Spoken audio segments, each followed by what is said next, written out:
시청자 여러분 안녕하십니까? 경기 침체와 물가 상승 속에 연초부터 급등한 난방비 때문에 놀란 분들 많으실 겁니다. 다른 공공요금도 줄줄이 오를 것으로 보여 고지서 받기가 두렵다는 목소리가 나올 정도인데요. 오늘 생생토론에서는 지역 물가 안정관리 방안들을 이야기해 보겠습니다.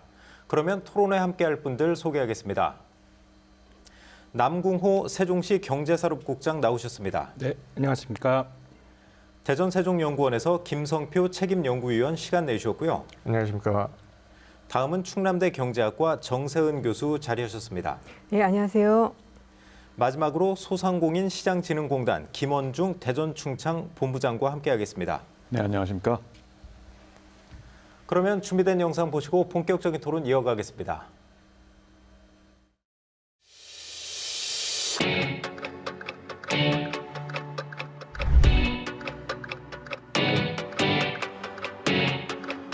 이득된 적자도 굉장히 지금 우리한테 숙제로 있는 거다.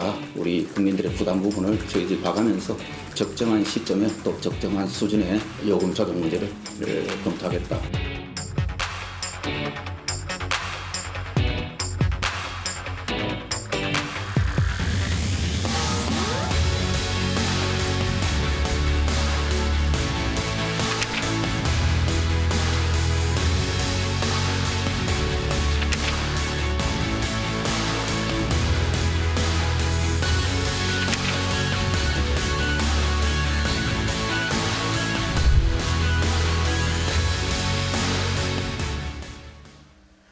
네, 요즘 서민들의 삶이 점점 이제 팍팍해지는 것 같습니다. 이제 지난달 소비자 물가를 보면 1년 전에 비해서 이제 5.2%가 올랐는데요. 이 정도의 이제 5%대 물가 상승률 지금 9개월째 계속되고 있거든요. 뭐 지역의 이제 물가 동향도 한번 좀 살펴봤으면 좋겠는데 남궁호 국장님 어떻습니까? 그 전국 물가 상승률이 5.2% 올랐으면 뭐 충청권도 비슷한 수준으로 올랐죠? 네, 맞습니다. 지난주 충청지방통계청에서 발표한 2023년도 1월 세종시 물가지수를 한번 보면요. 지난 전월 대비, 그러니까 12월 대비 0.7%가 올랐고 세종시만 보면 전년 동월 대비 5.1%가 상승한 것으로 나타나고 있습니다. 이건 세종시뿐만 아니라 인근에 있는 대전, 충남도 비슷한 수준입니다. 그러니까 이제 뭐 지역이라고 다를 것 같지는 않고 뭐 전국적으로 5%대니까 이제 충청권도 5% 안팎으로 계속 오른 거네요. 네, 맞습니다. 그 김성표 박사님 어떻습니까? 근데 왜 이렇게 그 고물가 상황이 지속되는지 궁금해하시는 분들이 많을 것 같단 말이에요. 뭐 주요 요인은 뭐가 있을까요?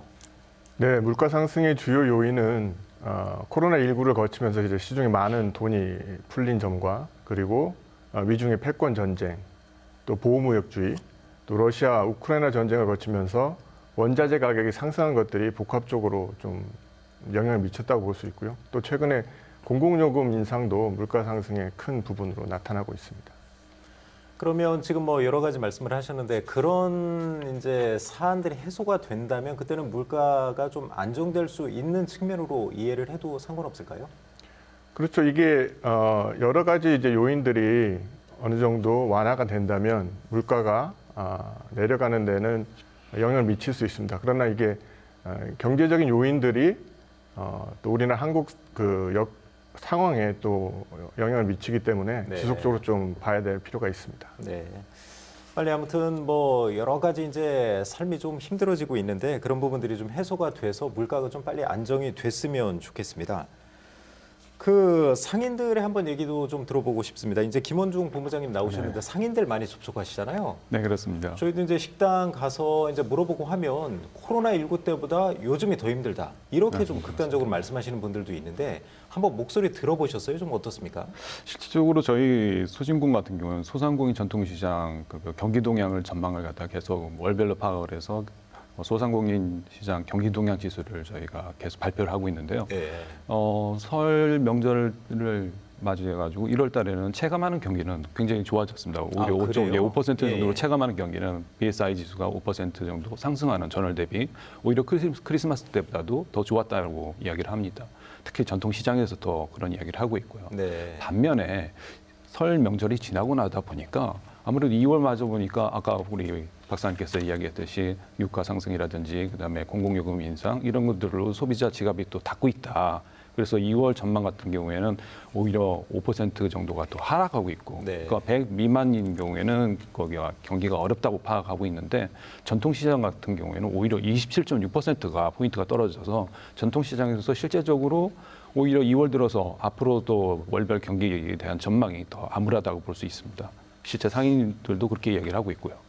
아무래도 말씀하신 부분은 이제 설 명절 영향이 좀 있는 것 같아요. 1월에는 그러니까 그랬습니다. 이제 체감적으로는. 12월보다 이제 1월이 이제 아무래도 명절이 껴 있었으니까 전통시장 네, 같은 맞습니다. 경우 이제 좀 매출이 늘었을 것 같고, 실제로 상인분들 만나봐도 이제 최근이죠. 2월 들어서 많이 어렵다 소리 많이 하시나요? 예, 많이 하고 있습니다. 특히 이제 가스 요금이라든지 이제 공공요금 인상을 하다 보니까 소공인 같은 경우에는 특히 그 대개 식당 같은 경우에도 가스를 이용해 갖고 조리를 하고 있지 않습니까? 네. 이러다 보니까 손님이 없는 데에는 아예 문을 열더라도 점심시간 바로 직전서부터 조리를 가스를 틀고 그런 네. 식으로 자구 노력을 하고 있다고 합니다. 그래서 에너지 관련된 부분들에 대해서 굉장히 민감하게 반응을 하고 있습니다. 그러니까 물가가 오르니까 이제 식당 손님들도 줄어드는 건 뭐 당연할 테고요. 거기다 네, 이제 맞습니다. 비용이 늘어나니까 뭐 여러 가지 어려움을 겪고 있는 것 같은데, 정세훈 교수님, 이런 이제 고물가 상황이 지속되면 이제 뭐 나라 전체적으로 이제 부정적인 영향이 있겠지만 지역 경제에도 분명히 좀 안 좋은 영향을 미칠 것 같단 말이에요. 어떤 점이 좀 우려가 되나요? 현재 이 고물가 상황이 보면은 이게 복합적으로 약간 악순환적인 그런 측면이 좀 있는 것 같습니다. 그러니까 이 원자재 가격이 오르니까 아무래도 이제 제품 가격을 올리게 되고, 그렇겠죠. 아니면 자영업자들이 하는 그런 식당에서 가격을 올리게 되고, 근데 가격을 올리면 또 소비자들이 사 지갑을 먹질 닫죠. 않죠. 예. 근데 나가는 고정 비용이 있으니까 또 단가를 또 올리게 되고, 단가를 또 올리니까 또 안 오게 되고. 그래서 사실은 단순히 딱 원자재나 이런 가격 오른 것 정도로만 영향을 미치는 것이 아니라 이것이 누적되고 누적되어서 상당히 이 기간이 좀 오래될수록 자영업자들이 그 코로나 2년 기간 동안 어려웠기 때문에 이제 코로나가 끝나니까 좀 괜찮아질 것이다라는 기대를 품고 다시 이제 활동을 시작하는데, 이 마당에 이것이 지속이 되다 보니까 이 기반 경제가 이렇게 흔들리게 되면은 사실은 모든 사람들이 다 식당에서도 밥도 먹고 이렇게 해야 되는데 이게 다시 다른 부분에 또 영향을 미치게 되는 거죠. 예. 그래서 상당히 악순환 상황으로 들어설 수도 있는 그런 좀 위험한 상황인 것 같습니다. 저희가 지금 이제 소상공인 위주로 이제 이런 어려움을 좀 논의를 해봤는데, 사실 우리나라 이제 소상공인 자영업 비중이 사실 OECD 뭐 기준보다 훨씬 높지 않습니까? 맞습니다. 그래서 그분들이 그런 물가 충격에 이제 어려움을 겪는다면 이게 지역 경제 전체적으로 이제 악영향을 줄 수 있는 건 뭐 분명히 좀 예측할 수 있겠네요. 그런데 이제 요즘 이제 그 공공요금 인상이 아주 뭐 이슈가 되고 있고, 사실 난방비 폭탄이라는 표현까지 나올 정도로 뭐 지난달에 아주 난방비 때문에 고생하신 분들이 많아요. 저 같은 경우도 고지서 받아보고 아주 깜짝 놀랐는데, 김성표 박사님 어떻습니까? 이 시기에 이제 난방비뿐만이 아니고 여러 가지 공공요금이 줄줄이 오르고 있잖아요. 네. 시점상 좀 부적절하다 이런 얘기가 나오고 있는데 어떻게 좀 보고 계신가요? 네, 맞습니다. 지적하신 것처럼 지금 고금리, 고물가 시대에 이러한 공공요금이 인상되는 그 논리 중에 하나는 전기, 가스, 교통과 같은 부분에서 서비스를 제공하는 부분에서 누적적인 이제 적자를 좀 해소하기 위한 방안이라고 논리를 제공하고 있는데요. 네. 근데 실제로 보면 취약계층, 저소득층에서 공공요금이 차지하는 비중 굉장히 높습니다. 그래서 과연 이러한 시기가 맞느냐, 인상 폭이나 인상의 시기를 조금 조정할 필요가 있지 않나, 이렇게 생각을 하고 있습니다. 근데 보면 이제 정부, 뭐 가스공사, 또 자치단체도 이제 대중교통 이제 인상을 좀 계획하고 있는 데는 이런 얘기를 하잖아요. 그동안 이제 장기간 그런 이제 요금 인상을 억제해 왔기 때문에 더 이상 피할 수는 없다, 그런 논리를 하고 있지만 시기상은 좀 부적절해 보이긴 하단 말이에요. 보시기에도 시기상은 안 맞는다고 보시는 거죠? 그렇습니다. 공공요금 인상이 또 다른 물가에도 또 영향을 미치기 때문에 지금은 시기를 조금 조정하고 증가폭도 조금 조정을 해서 갈 필요가 있지 않냐, 이렇게 생각을 하고 있습니다. 그 정세훈 교수님께도 좀 여쭤보겠습니다. 이제 김 박사님께서 말씀을 하셨어요. 이제 저소득층 같은 경우는 공공요금이 차지하는 비중이 좀 훨씬 크다 이런 얘기를 하셨는데 지난달 이제 난방비 폭탄 논란이 있을 때 이제 좀 여러 가지 불만 사항 중에 하나가 뭐 올리는 거야 뭐 그렇다 쳐도 사실 저소득층이나 어려운 분들에 대한 대책이 전혀 없었다. 그렇죠? 그 없는 상태에서 이제 올렸기 때문에 더 불만이 많았었던 것 같은데 공공요금 인상으로 불거진 논란 좀 어떻게 보고 계신가요? 이 정부가 이 문제에 대해서 대응하기가 사실은 상당히 좀 딜레마적인 그런 어려운 상황에 있는 것인데요. 그 에너지 가격이 상승한 건 이미 1년 더 넘은 코로나 위기가 끝나고 나서 대중 러시아하고 우크라이나 전쟁 이후부터 상당히 꽤 됐거든요. 그렇죠. 그래서 아시다시피 가스공사나 아니면 한전이나 적자가 누적되어 왔기 때문에 지금 요금을 올리지 않자니 공기업들의 적자가 30조, 9조 이렇게 나고 있고 또 올리자니 지금 당장 이 서민들 경제에 어렵고 시기상으로 안 맞고요. 예.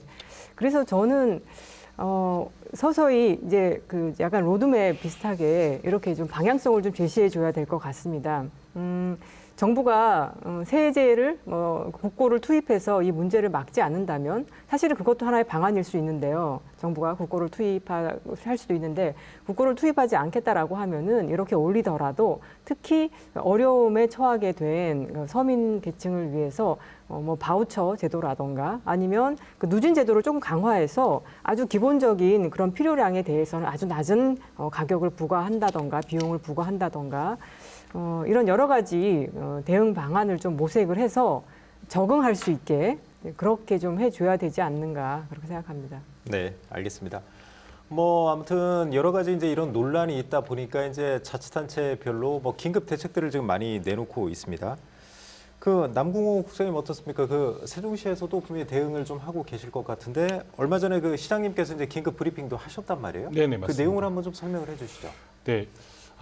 지방에서도 아마 이 물가 관리 측면에서 굉장히 관심을 가지고 있고요. 아무래도 고물가 그런 시대에 취약계층들이 가장 큰 어려움을 겪을 수밖에 없는데 시에서는 일단 취약계층에 대한 난방비에 대한 부분을 긴급 지원을 해드렸고요. 또 구체적으로 말씀을 드리면 기초생활수급자라든지 최상위 계층까지 전 세대들한테 1월과 2월분에 대해서 20만 원 정도 지원해드렸고 네. 또 공공적인 부분에서 보면 사회복지시설이 있습니다. 예를 들면 경로당이라든지 어린이집 등 모든 사회복지시설이 세종시 한 900여 개가 되는데 그 시설에도 한 40만 원 정도 지원을 해서 겨울 시절에 난방비 때문에 고통을 받지 않게끔 일단 긴급 지원을 했습니다. 네. 더불어서 이제 그 물가 관리를 측면에 보면 지방에서 관리할 수 있는 지방 공공요금이 상하수도, 그다음에 시내버스, 택시, 쓰레기 종량제 봉투 이 정도 이렇게 한정적인 부분이 있어서 네. 정책적으로 지원하는 한계가 있는데 그럼에도 불구하고 세종시에서는 그래도 계속 소상공인들은 일을 하셔야 되고 시민들은 생활을 영위하셔야 하기 때문에 상하수도 요금에 대한 부분을 저희가 전격적으로 감면 조치를 했습니다. 네. 상하수도 요금은 아무래도 이게 대규모 SOC 사업이다 보니까 우리 시가 20년도에 미래 세대의 안정적인 지원 분담을 위해서 5개년 계획위에서 임금 인상률을 결정했던 부분인데요. 아무래도 이렇게 어려운 시기에는 공공 부분에서 약간 부담을 더 안아야 되지 않나 이런 판단에서 2023년도 인상분은 22년도 인상분에서 감면 조치를 하고 네. 향후에 경제 상황을 봐서 임금 인상에 대한 검토를 하겠습니다. 구체적으로 말씀을 드리면 이제 가정에서 연간 한 20톤 정도 쓰시는데요. 네. 연 한 5만 원 정도 지원하는 효과를 볼 수 있을 것 같고요. 특히 어려움을 겪고 계시는 소상공인 같은 경우에는 한 상수도가 한 300톤, 하수도가 한 150톤 쓴다고 가정을 했을 때 한 130만 원 정도 지원해주는 효과를 가져온다고 저희가 알고 있습니다. 큰 혜택이네요, 그거는. 네네. 더불어서 시내버스라든지 택시요금, 종량제 봉투에 대한 부분도 어려움을 겪고 있는 시민들을 위해서 인상을 자제하기로, 현행 동결하기로 결정을 했습니다.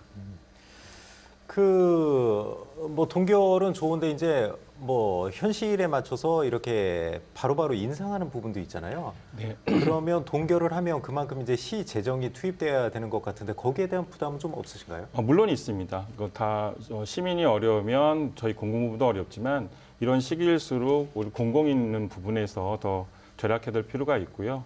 이건 이제 미래 세대를 보고 점진적으로 저희가 고통을 분담한다는 차원에서 일단 긴급적으로 결정을 했고 향후에 저희가 우리 시가 부담해야 될 부분에 대해서는 시민과 협의를 해서 진행되도록 하겠습니다. 아무래도 지금은 시민들을 위한 정책이 필요한 시기라고 판단이 됩니다. 네. 조금 전에 이제 상하수도 요금 언급하시면서 이제 일반 가정은 연간 한 5만 원 정도. 네네. 근데 이제 소상공인들은 연간 혜택이 한 130만 원까지도 이제 될 수 있다고 말씀하셨고. 네.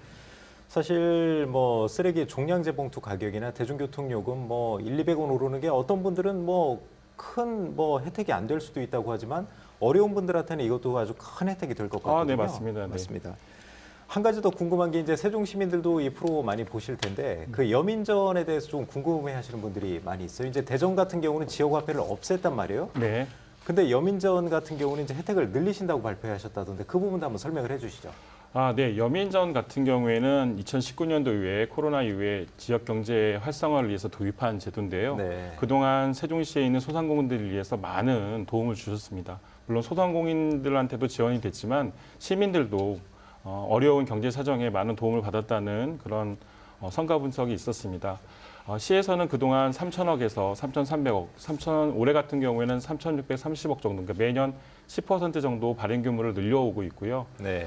캐시백도 시가 재정이 허락하는 범위 내에서 최대한 지원하도록 노력하고 있습니다. 그래서 아마 3월부터는 한 달 동안 사용할 수 있는 최대 충전 금액을 30만 원에서 40만 원까지 확대해드리고 기존 캐시백도 국비 확보의 그런 상황을 지켜봐가면서 5%에서 7%로 상향 조정해서 시민들과 이 소상공인들이 상생할 수 있게끔 제도적으로 준비하도록 하겠습니다. 네. 아무래도 시민들에게 뭐 이런 부분이 좀 요즘 가뜩이나 어려우니까 반응이 좀 좋을 것 같습니다. 네.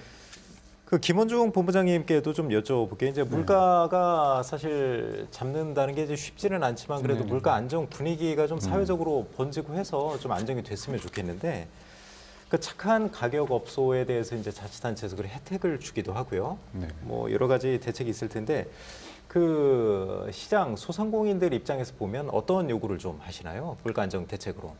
아무래도 물가 올라가는 부분에 대해서는 지금 현재적으로는 지자체에서 역할이 굉장히 크다고 생각하고 있습니다. 네. 착한 가격 지금 사회자님께서 말씀하셨듯이 그런 지원 정책이 있으면은 저희도 거기에 맞춰가지고 세부 실행 계획을 수립하고 저희와 발맞춰서 같이 진행할 계획입니다. 근데 소상공인들 같은 경우 특히 전통시장도 그렇듯이 요즘에는 인건비 부분들이 굉장히 큰 부분을 또 비용 부분에서 차지를 그렇죠. 하고 있습니다. 예, 예. 그러다 보니까 이거를 갖다가 자동화하는 부분들을 정부에서도 많이 노력하고 있고 저희 소진공도 그러한 부분들 지원하는 정책을 많이 만들고 있습니다. 예를 들자면은 스마트 상점 기술 보급 사업이라고 그래서 많이 이제 테이블에서 그 식당 같은 데가 보면은 흔히 많이 시민들이 접하는 거가 테이블 오더라고 해서 이제 테이블에서 직접적으로 자기가 메뉴를 결정하고 근데 서빙을 해주는 이제 직원이 없는 거죠. 거기서 그렇죠. 거기가 지원하는 거기에서 메뉴를 선택하고 거기서 카드 결제하고 영수증까지 출력받을 수 있는 테이블 오더도 있고 많은 어린이들이 보는 것처럼 서빙하는 분이 없이 로봇이 같이 거기서 움직이고 있습니다. 네. 그래서 그 로봇을 통해 가지고 어떤 인건비도 세이브할 수 있고 하는 것들이 있는데 그런 것들을 지원하는데 기본 500만 원서부터 점포당 최대 1,500만 원까지 저희가 지원을 하고 있습니다. 본부장님 그러면 그런 걸 도입함으로써 인건비 부담이 줄어들고 네, 그 그렇습니다. 비용을 낮출 수 있는 그런 요인이 될 수 있다 이 말씀이시죠? 그렇습니다. 매출이 적어지는 반면에 또 그 비용에 대한 것들을 갖다 줄여줌으로써 순이익은 높일 수 있는 그런 네. 방안들을 노력하고 있다는 거죠. 네. 뭐 추가적으로 더 말씀해 주실 만한 게 있을까요? 전통시장도 마찬가지입니다. 전통시장도 등대시장이라고 해서 전통시장에도 이제 디지털화를 갖다 저희가 도입을 많이 하고 있고 온누리 상품권이라고 해서 지역화폐가 많이 없어지는 반면에 온누리 상품권은 정부 차원에서 굉장히 크게 만들고 있는데 그걸 카드형으로 해서 이제는 시민들이 상시적으로 10% 할인 혜택을 볼 수 있도록 하기 때문에 그 카드를 결제할 수 있는 시스템을 전통시장에 점차 확산시키면은 시장에 많이 찾아오는 시민들이 굉장히 혜택도 보고 해서 활성화될 거라고 판단하고 있습니다. 김성표 박사님은 좀 어떻습니까? 이제 그 지역에서 할 수 있는 경우는 이제 그 물가 안정 대책이라는 게 좀 한계가 있을 것 같긴 해요. 네. 뭐 워낙 이제 세계적인 또 그런 요인하고 맞물려 있기 때문에 그럼에도 불구하고 이제 물가 안정시킬 수 있는 그런 방안이 있다면 한번 말씀을 해주시죠. 소상공인 관련된 부분을 좀 더 말씀을 네네. 드리겠습니다. 말씀하신 것처럼 이제 비용을 좀 낮출 수 있는 부분, 특히 이제 소상공인들이 지금 어려워하는 부분들이 자금이나 인력 부분인 것 같은데 지역에 이제 신용보증 재단이 있습니다. 그래서 예. 여기에서 자금 대출에 관련된 것들을 하고 있는데 거기에서 보면 이제 소상공인이 이제 부담해야 되는 보증 보험료나 이런 부분들이 있습니다. 그래서 충북에서도 이런 부분들을 좀 감면하는 그런 조치들을 하고 있습니다. 네. 그래서 지역에 있는 신용보증재단이 소상공인 자금 대출에 대한 부분들을 좀 보증보험료율을 좀 낮춰가는 방안도 있을 것 같고요. 예. 또한 추가적으로 이제 정책 자금들을 좀 발굴하는 그러한 또 노력들이 소상공인들이 이러한 어려움을 헤쳐나가는데 좀 도움이 되지 않을까 생각을 하고 있습니다. 그 대전 유성구 같은 경우는 이제 그 착한 가격 업소라고 이제 좀 저렴하게 좀 음식 같은 걸 이제 판매하고 하는 그런 업소를 이제 착한 가격 업소라고 해서 그런 곳에는 이제 또 정부의 난방비 지원 대상은 아니지만 이제 자치단체 차원에서 난방비를 지원하고 있단 말이에요. 그 국장님은 어떻습니까? 세종도 좀 비슷한 혜택을 좀 주고 계신가요? 네. 착한 가게의 업소가 물론 이제 대전시보다는 규모가 좀 작긴 한데요. 우리 시에서도 그동안에 이제 상수로 요금 같은 경우에는 한 20% 감면을 해드렸고 네. 쓰레기 봉투라든가 또 코로나 시절에는 이제 방역 물품도 지원해드리고 그랬습니다. 각 시기에 맞춰서 여러 가지 제도를 지원해드렸는데 이번에도 마찬가지로 아마 착한 가게 업소 사장님들께서 난방비에 대한 부담을 갖고 계시기 때문에 우리 시에서도 난방비에 한 20에서 30만 원 정도 지원할 계획을 가지고 있습니다. 그 요즘 이제 10,000원짜리 한 잔 갖고는 제대로 점심 먹기도 어렵다 이런 소리가 나올 정도인데 이제 착한 가격 업소 같은 경우는 좀 합리적인 가격으로 좀 판매하고 있지 않습니까? 네네, 맞습니다. 그런 분들 좀 지원을 하셔가지고 그런 이제 분위기가 좀 확산이 된다면 물가도 좀 안정되지 않을까 싶네요. 그 정세훈 교수님은 어떻습니까? 이제 경제학 전문가로서 물가 안정 방안이 사실 엄청 어렵죠. 알면 누구나 다 했을 거 아니에요, 해결을. 그럼에도 불구하고 뭐 해법이 있다면 좀 말씀을 해주시죠.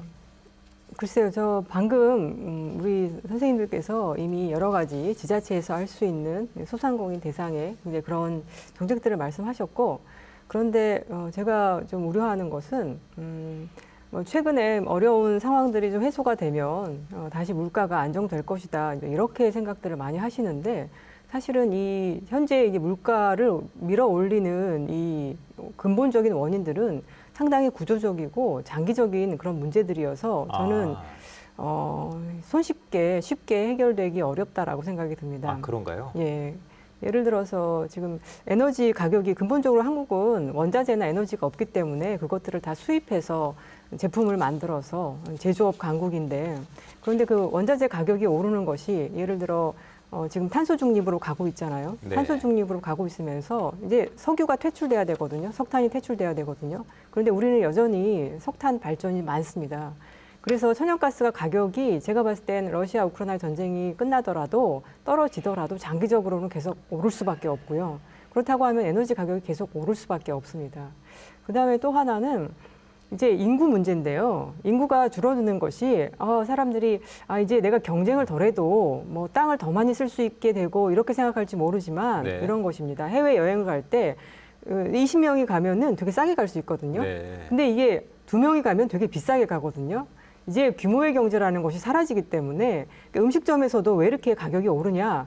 사람이 없어요. 먹으러 오는 사람이. 네. 가격이 올라서도 있지만 제가 봤을 때 근본적으로 인구가 소멸되고 있는 이것이 되게 큰 영향이거든요. 네. 그렇기 때문에 앞으로는 조금 뭐 몇 달 지나서 아니면 이번 올해 말에 가격이 다 이렇게 떨어질 거다 이렇게 생각해서는 절대 안 되고 또 하나는 미중 간의 갈등이 있으면서 지금 무역이 전체적으로 퇴조하고 있거든요. 그렇죠. 한국은 거기에 대해서 너무 직격탄을 맞고 있기 때문에 요즘 패러다임이 바뀌고 있는 것에 대해서 생각을 하고 그래서 지금 당장 우리가 논의하고 있는 것은 당장 적응하기 어렵기 때문에 지금은 좀 그 정부가 재정을 투입하더라도 어려움을 좀 해소해 준다 이제 이런 차원에서 얘기가 진행이 되고 있지만 실제로 이 얘기는 너무나 좀 깊은 그런 대응이 필요해서 나라 전체 차원에서 진짜 뭐 인구 차원 여러 차원에서 얘기가 돼야 됩니다. 그렇기 때문에 오늘은 이렇게 간단하게 얘기가 되지만 네. 제가 봤을 때는 다른 차원에서 이제 여기에 우리가 어떻게 적응할 것이냐. 그러면 이제 가장 중요한 건요. 그 최근에 그 언론에서 그 연구한 그 국제 연구단체에서 연구한 걸 보면은 탄소를 제일 많이 배출하는 그 집단이 고소득층이라거나 네. 그러니까 지금 이 모든 문제에서 불평등한 그 소비가 여전히 왕성하게 일어나고 에너지를 많이 쓰는 사회 평균에 비해서 있거든요. 그러니까 향후에 우리가 에너지 가격이 오르고 할 때 조정을 할 때 있어서 평등, 그러니까 어려운 계층을 좀 더 도와줄 수 있게 그리고 전체적으로는 소비를 낮출 수 있게 그런 네. 조정이 필요하다는 점에서 좀 간단한 문제가 아니다라고 저는 좀 말씀드리고 싶습니다. 아무튼 오늘 방송을 통해서 좀 어려운 분들한테 이제 좀 희망도 좀 드리고 좀 해법을 찾아보려고 했었는데 교수님 말씀 들어보니까 그렇게 또 간단한 일은 아니다. 그렇게 좀 말씀을 하시네요. 그럼에도 불구하고 이제 뭐 정부에서도 이제 워낙 이제 여론이 안 좋다 보니까 여러 가지 대책을 세우고 있는데 난방비 급등 이후에 이제 에너지 취약계층에 지원하는 그 바우처, 에너지 바우처죠. 이제 지원 금액을 2배 인상하기로 했는데 그 잘 모르시는 분들이 있을 것 같아요. 남궁옥 선생님 한번 설명해 주실 수 있을까요? 네. 그 에너지 바우처 제도는 지금 2015년부터 시작된 건데요. 지금 물가 인상의 원인을 보시면 전기 요금, 도시가스 요금, 그 지역 난방에 대한 요금이 오르면서 많은 어려움을 겪고 계십니다. 아마 이런 부분에 가장 취약한 분들이 취약계층일 텐데 이런 분들에게 전기, 도시가스, 난방 요금 또는 뭐 본인이 원한다면 등유나 LPG 등으로 구입할 수 있는 그런 바우처 형식으로 구입할 수 있는 제도이기도 합니다. 이 제도의 대상자가 되기 위해서는 일단 소득으로 보면 국민기초생활법상에 의해서 기존에 있는 생계급여, 의료급여, 주거, 교육급여 대상자가 될 거고요. 더불어서 개별법에 있는 본인이나 세대원들이 뭐 한부모 가족이거나 소년소녀 가정이거나 뭐 장애인 등의 그런 세대원이 갖는 기준, 소득 기준이 갖는 기준을 모두 만족하시는 분들한테 에너지 바우처를 지급하고 있습니다. 제가 방금 설명드린 것처럼 이 에너지 바우처는 선택 권한이 있기 때문에 하계와 동계에 나눠서 지원해 드리고 있는데요. 지난 22년도에 한 3차례, 4차례 에너지 관련 요금이 인상되면서 이 네. 바우처 액수도 증가가 됐습니다. 예를 들면은 지난 하절기에 1인 세대 기준으로 한 29,000원 정도 지원하던 것이 1차, 2차, 3차에 대해서 인상이 됐고 또 최근 또 정부에서 또 에너지에 관련한 바우처 액수를 증가시키면서 1인 가족이 받게 되는 바우처 액수가 한 27만 7천 원 정도까지 상승이 됐고요. 네. 이건 뭐 매월 증가한 게 아니고요. 겨울철 한 번 예. 저희가 충전하듯이 지원해 드린 겁니다. 아마 2월 8일부터는 아마 정부에서 지원해주는 지원금이 네. 카드로 들어가서 아마 실질적으로 지출이 될 것으로 봅니다. 근데 이런 부분을 의외로 모르고 계신 분이 상당히 많은데요. 네, 그런 것 같습니다. 예. 읍면동에 가서 행정복지센터에 신청하시면 됩니다. 근데 최근에 이런 불편함을 없애기 위해서 저희가 전화로라도 구도로라도 이렇게 동의를 받으면 저희가 담당 공무원들이 직권 신청하는 제도도 있기 때문에 좀 관심을 가지시고 이런 취약계층들이 주변에 계시거나 본인이 해당이 되신다면 적극적으로 활용해 주셨으면 좋겠습니다. 그 궁금한 게 이제 세종시에서도 얼마 전에 이제 취약계층에 대해서 난방비 이제 긴급 지원한다고 하셨잖아요. 네. 그거하고는 전혀 별개인가요? 네, 이 에너지 바우처는 이게 국가에너지공단, 그러니까 산업부에서 지원해 주는 거고요.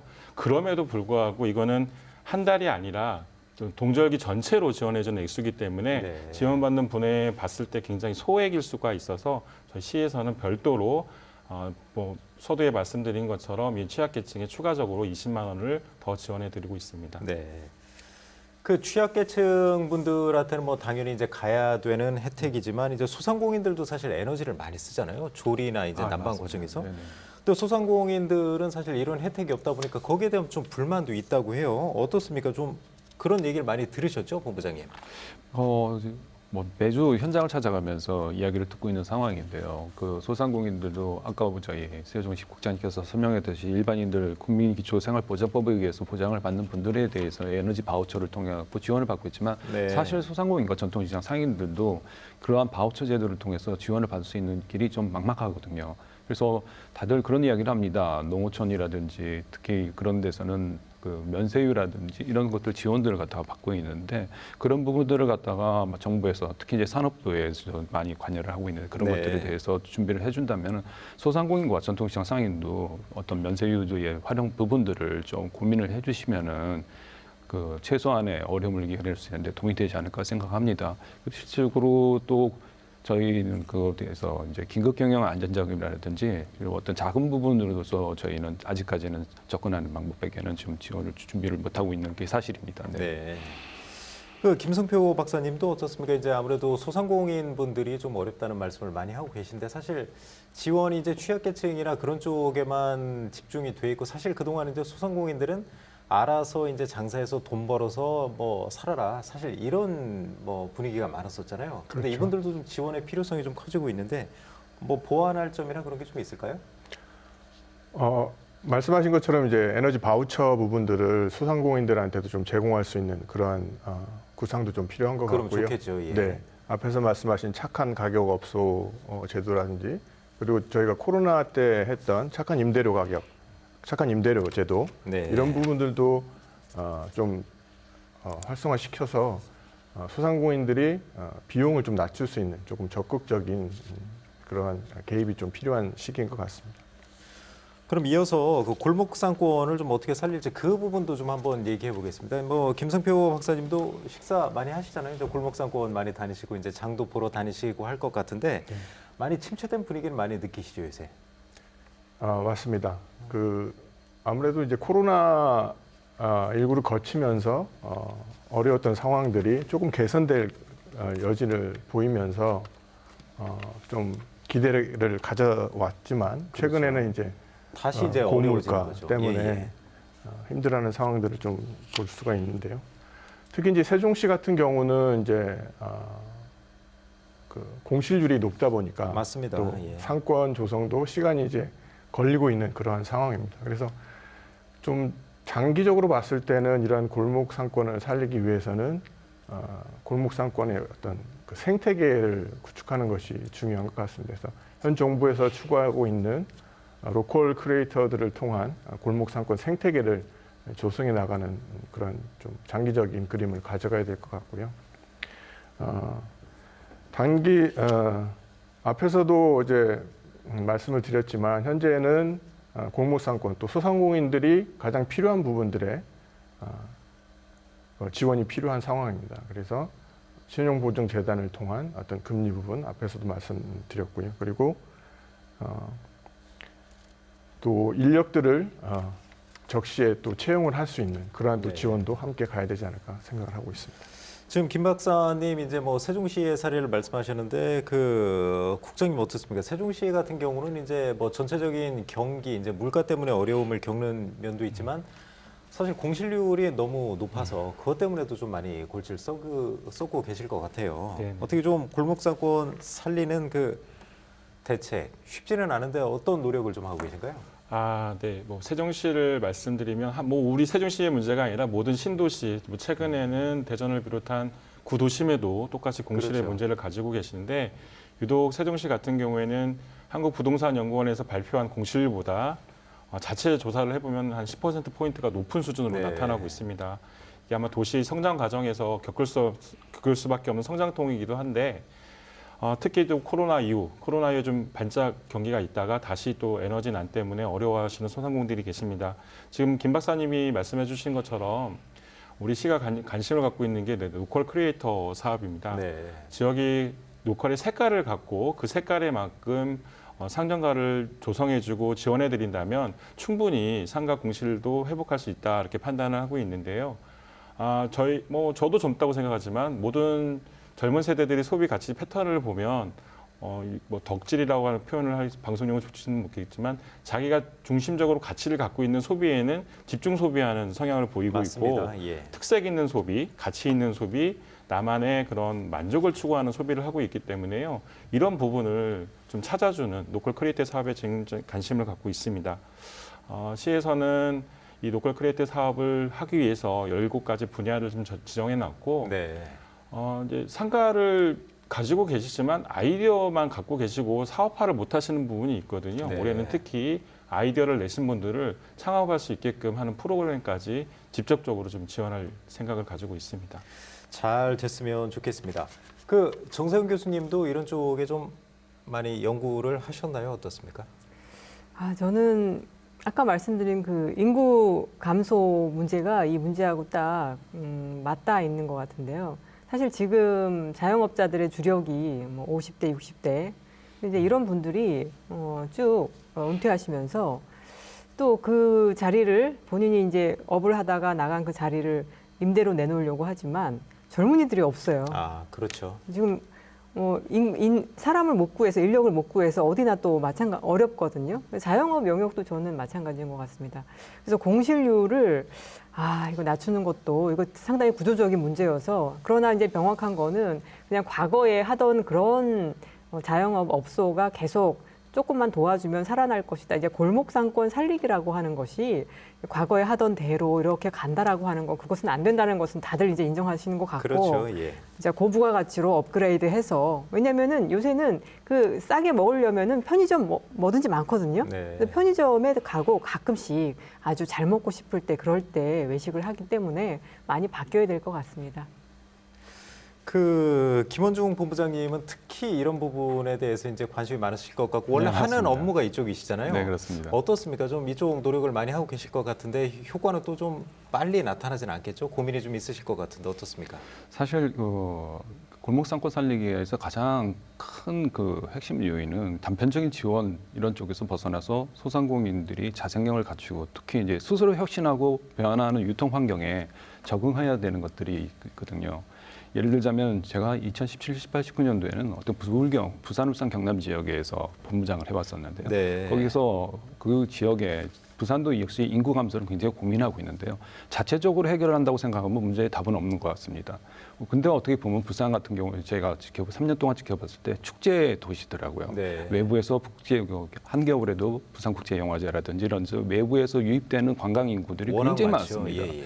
그래서 저희 쪽이 생각하는 거는 골목상권을 글로벌리티하게 경쟁력을 주기 위해서 거기에 대표되는 어떤 제품과 상품을 만들 수 있는 차세대 소상공인 리더라는 어떤 사업을 만들고 또 거기뿐만 아니라 지역 크다 있는 디자인과 브랜드를 갖다가 개발할 수 있도록 도와주자는 겁니다. 네. 그리고 또 지역적인 한계를 파괴를 해야지 예를 들어 요토 사업이라고 하는데 요토 사업하면 대부분들 전통시장에서 상인들이 굉장히 깜짝 놀랍니다. 오프라인을 온라인으로 옮긴다든가 온라인을 또 오프라인으로 한다든가 그런데 저희가 접근하는 방법은 오프라인 투 오프라인에서 예를 들자면은 그 서산이라든지 되게 그쪽 지역에 있는 시장에서 가장 잘 돼 있는 상품들을 세종 상권이라든지 대전 상권에 어려운 데다가 거기다가 오프라인 투 오프라인을 만들다는 거죠. 예. 대전 항수산시장 같은 경우에는 저희가 직접 찾아갔을 때 이야기하는 거가 바로 지난 10월 달 일입니다. 상인회장들이 그런 이야기를 하는 거예요. 저희는 코로나가 있는지도 몰랐었다. 네. 98개 소점포가 있는데 연간 매출액이 얼마 올리는 줄 아십니까? 점포 하나당 17억을 올립니다. 그러니까 관광객이 끊이지 않는 거네요. 그렇습니다. 거기에 있는 대표 점포에 있는 아이템을 갖다가 세종 상권으로 가져와서 대천안 수산시장 1호점을 거기다 만드는 거죠. 네. 그리고 홍성의 한우 같은 경우는 횡성 한우에 차이점이 있다고 하더라고요. 왜 제가 이런 걸 잘 아냐면 충청까지 관할하기 때문에 거기에 있는 상인들을 아는데 거기 홍성 한우를 갖다가 세종이라든지 대전 상권에다가 가져오게 되고 그러면은 그러한 경쟁력을 가지고 있는 골목 상권을 만들 수 있다는 겁니다. 그래서 예선 상설시장에 보면 백종원 대표가 그쪽에 또 어떻게 보면은 점포 하나들을 살리고 있으면서 개별적인 특성을 주고 있거든요. 벌써 거기에는 소문이 나가지고 주말에는 뭐 엄청나게 많은 몰려온다고 사람들이 하더라고요. 오고 있습니다. 그렇죠. 그러한 민간인들도 자발적으로 참여를 하듯이 우리 공단에서도 보면은 골목 상권을 살리기 위해서 범위를 갖다가 한정 짓지 말자는 거죠. 네. 외부에서 찾아올 수 글로벌리티하게 외국에서도 올 수 있도록 그렇게 만들어 보자는 거죠. 그래서 그러한 사업 아이템을 중심으로 해서 움직이고 있는데 특히 차세대 소상공인 리더라고 해서 자기 제품을 갖다가 글로벌리티 진출할 수 있는 걸 갖다가 올해는 적극적으로 기획을 하고 있습니다. 실제 성과도 나고 있고요. 그런 사업을 만약에 추진한다면 그 추진 주체는 누가 돼야 되는 건가요? 자치단체에서 해야 되는 건가요? 어떻게? 저희 공단하고 자치단체하고 협업해서 열심히 하고 있습니다. 네. 네, 지금 세종 같은 경우에도 소상공인 정책과가 올해 또 크게 확대가 됐었고 국장님께서 많이 배려를 해서 그런지 네. 모르겠는데 그리고 대전도 그렇게 하고 있습니다. 그래서 저희도 핵심 추진 과제 10대 과제를 만들고 그걸 골목 상권 살리기 위해서 굉장히 노력 많이 하고 있습니다. 그리고 지역 지자체하고 같이 해야 되는 거죠, 그거는.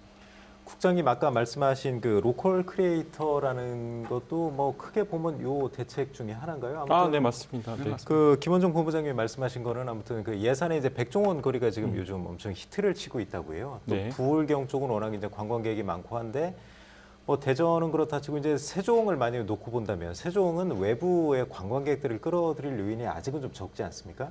어떻게 좀 이런 걸 접목할 수 있을까요? 네, 뭐 외부의 관광객을 끌어들이는 방법도 있지만 내부의 관광객을 활성화시키는 방안도 있습니다. 네. 최근에 정월 대보름날 시에서 보면 이제 대표 명물이 이응달이라고 네, 이응달 행사하셨었죠. 행사를 했는데요. 아주 작은 행사였습니다. 사실은 연날리기 대회를 했는데 연날리기를 하고자 하는 시민들이 굉장히 1,500명, 2,000명 이상 연날리기 행사를 참여해 주셨고요. 그 장소 주변의 식당을 가보니까 그날은 아마 가족과 함께 식사를 외부에서 하는 날 예. 이런 것처럼 작지만 크고 작은 이벤트를 활성화시킴으로 해서 오프라인으로 자꾸 우리 시민들이 나와서 소상공인들이 만날 수 있는 접촉점을 늘려야 된다고 생각을 합니다. 네. 뭐 향후에 아트 트럭이라 하죠. 뭐 트럭 같은 거 조그만 콘서트를 버스킹 공연을 해주면서 그 공연을 보러 왔다가 같이 주변에서 식사도 하고 술 한잔 하실 수 있게끔 하고 기타의 여러 가지 지난 겨울 같은 경우에는 우리가 이제 크리스마스 트리를 많이 좀 설치를 하잖아요. 네. 크리스마스 트리에서 오히려 길거리에 루미나리아처럼 환경을 조성하다 보니까 그걸 보러 나오시고 그러니까 자꾸 좀 소상공인과 시민들이 접촉점을 늘려서 좀 움츠렸던 소비 심리를 좀 열 수 있는 그런 정책들을 뭐 소상공인진흥공단이라든지 우리 시청이라든지 다른 관 부분에서 좀 적극적으로 고민을 해야 되지 않나 하는 생각을 가지고 있습니다. 네, 조금 전에 이제 말씀하신 그 정월대보름 행사, 저도 뭐 세종에 살고 있어서 그날 가보려고 했었는데 당직 근무라서 못 갔습니다. 네. 또 계속 할 테니까요. 뭐 크고 작은 행사 잘 마련하겠습니다. 지금 이제 국장님께서 말씀하신 부분은 이제 소비 심리 회복에도 그런 부분이 이제 여러 가지 행사를 마련해서 자연스럽게 이제 소비 심리 회복으로 좀 이어질 수 있을 것 같아요. 그 김성표 박사님이 보시기에는 아무튼 소비 심리가 좀 살아나야 될 것 같은데 그런 부분에 대해서 어떤 아이디어를 좀 갖고 계신가요? 뭐 일방적으로 돈 쓰라고 해서 사람들이 그렇다고 또 요즘은 좀 돈 쓰기도 좀 불안하잖아요. 금리도 높고. 그렇기 맞습니다. 때문에. 일단 쓸 돈이 이제 줄어든다는 거죠. 그렇죠. 앞에서 말씀하신 여러 가지 이제 물가가 오르다 보니까 쓸 수 있는 부분이 줄어들 수밖에 없습니다. 그래서 근본적으로는 이거를 좀 늘려줄 수 있는 방안이 필요한 거죠. 네. 근로자들의 임금을 인상에 대한 부분들을 고려를 하고 세제 혜택을 늘려준다든지 이런 부분들이 이제 근본적으로 될 수 있을 것 같고요. 그건 이제 정부 차원에서 좀 해야겠네요. 맞습니다. 또 하나는 말씀하신 것처럼 지역의 이제 어떤 공동체 의식을 좀 높여야 될 필요가 있습니다. 이런 어려운 시기에는 지역에서의 소비를 늘리고 해외여행 갈 거 국내 여행으로 가고 네. 또 지역에서 소비를 하나라도 더 하자. 이런 공동체 의식이 좀 필요한 시기가 아닌가 그렇게 생각합니다. 그 정세훈 교수님도 한 말씀 해주시죠. 아까부터 이제 인구 감소 문제 이제 얘기하시면서 사실 그 부분이 맞는 것 같긴 한데 너무 이제 좀 비관적인 말씀을 하셨는데 아무튼 소비가 좀 살아야지 경제도 살지 않겠습니까? 어떤 생각을 좀 갖고 계세요? 예. 제가 드린 말씀은 비관적이라기보다 좀 네. 객관적으로 우리가 처한 현실을 좀 냉철히 직시하고 그럴 때에 어떻게 대응을 할 거냐. 그러니까 대응 방안을 지금부터라도 이렇게 잘 이렇게 마련해 두면은 당황하지 않을 것 같거든요. 그럴 경우에는 결국에는 이 어려운 시기에도 넉넉한 사람들이 있습니다. 여유가 있는 사람들이. 네. 그러니까 이 어려운 시기에 어려운 사람들에게 좀 집중하는 그런 정책이 필요하고요. 방금 말씀해 주셨던 것하고 관련해서 지역의 그 공동체에 대한 그 기여를 높이기 위해서는 이 지역 화폐라던가 이제 이런 것들이 좀 중요한 것 같습니다. 네. 지역 화폐를 그 대전에 이제 온통 대전이 있는데 최근에 사실상 폐지가 됐죠. 예, 사실상 폐지가 되다 보니 그 영향이 저는 만만치 않은 것 같습니다. 작년 1년 전하고 비교했을 때 최근에 한 10분의 1토막 뭐 이렇게 사용 그 금액이 많이 줄었거든요. 아니, 사실 캐시백이라는 혜택이 없으면 쓸 이유가 없는 거죠, 사실. 그게 상당히 큰 유인이죠. 맞습니다. 예. 물론 대전 지역을 사랑해서 우리 지역을 사랑해서 그거랑 상관없이 쓸 수도 있겠습니다만 이 경제적으로 압박을 받다 보니 소득이 줄어들다 보니 그 조그만 그 할인 혜택에도 좀 민감하게 될 수밖에 맞습니다. 없거든요. 예, 예. 그렇기 때문에 저는 좀 전향적으로 그리고 이제 중앙 정부에서 예산도 배정하고 하기 때문에 이거를 이 어려운 시기를 견뎌나가기 위한 하나의 수단으로서라도 좀 살려야 될 것 같고요. 관련해서 또 지역에서 자생적으로 민간에 의해서 주도되는 그런 지역 화폐도 있거든요. 네. 그거랑 좀 연결시켜서 그 자생적으로 생겨나는 그 화폐를 좀 살리면 거기는 돈이 많이 안 들어가면서도 훨씬 효과가 좋을 수 있거든요. 그렇죠. 그래서 좀 상상력을 좀 발휘하고 어떤 정책적인 그 내용을 좀 가미해서 일단 그렇지만 이제 캐시백 제도가 좀 있어야지 이게 이제 유용하게 돌아가기 때문에 캐시백 제도를 기본으로 해서 민간의 자생적인 지역 화폐도 연결시키고 그다음에 기후 위기나 여러 가지 인구 위기나 이런 것들하고 연결시키는 좀 전향적으로 새롭게 제도를 좀 설계할 필요가 있는 것 같습니다. 대전시에서. 예. 교수님, 그러면 현재 이제 여유 있는 분들은 사실 소비를 뭐 그렇게 극단적으로 줄이지 않고 기본적인 건 사용을 하기 때문에 만약에 지원을 한다면 그거는 좀 어려운 분들 위주로 그분들의 복지를 좀 두텁게 하는 방향으로 가야지 소비가 좀 늘고 소비 심리가 좀 살아날 수 있다. 그렇게 보시는 거죠? 뭐 그런 것도 하나의 방안인 것 같습니다. 뭐 그러나 꼭 그렇게 해야 될 것인지 조금 생각해 봐야 되겠지만 그래도 네. 어려운 시기이기 때문에 만약에 우리가 한 곳에 집중을 해야 한다라고 하면은 그것이 맞을 것 같습니다. 지금 이제 뭐 열띤 토론을 하다 보니까 시간이 거의 다 마무리돼서요. 아마 이제 김원중 본부장님이 거의 마무리 말씀을 해주셔야 될 것 같아요. 특히 이제 그 소상공인 분들 이제 소비 심리 네네네. 죽었다고 많이 좀 얘기를 네네네. 하실 테고 전통시장 같은 경우가 특히 힘들지 않습니까? 네네. 좀 어떤 방안이 좀 있을까요? 소비 심리 회복하려면. 요즘에 앞에서 이제 국장님과 또 경제 전문가님 교수님들도 이야기를 해주시고 또 하셨듯이 보면은 이제는 소비자들이 저희 대전 충청 지역에 보면은 되게 4개 지역을 중심으로 해가지고 소비에 대한 또 인구 증가가 이루어지는 부분이 큽니다. 예를 네. 들자면 대전이 지금 150만 정도 되고 또 아산하고 천안하고 청주 이 4개가 시가 어떻게 보면은 이 대전 충청 지역을 갖다가 이끌어나가는 부분이 있는데 가처분 네. 소득 능력도 많고 아무래도 대기업들이 그쪽에 많이 입주돼 있다 보니까 거기서 쓸 수 있는 그 소비자의 어떤 지갑도 굉장히 풍부하게 열고 있는 것 같습니다.